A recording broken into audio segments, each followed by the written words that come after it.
水性流下，故就地；土性炎上，故清天。故天火为同人，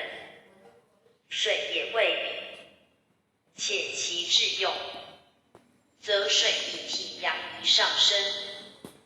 火一体阴一下济，如天道尊而下，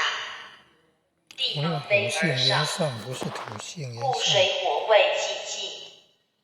火水谓未济。第一行第二个字土应该是火，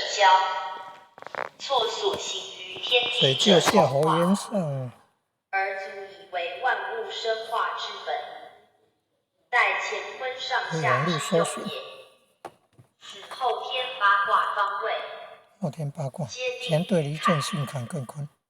不复同于先天矣。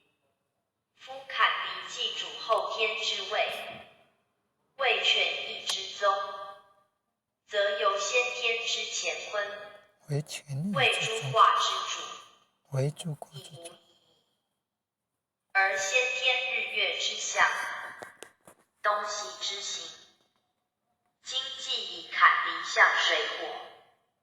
而待天地，韩国国旗就是上下天地左右还是右中水火，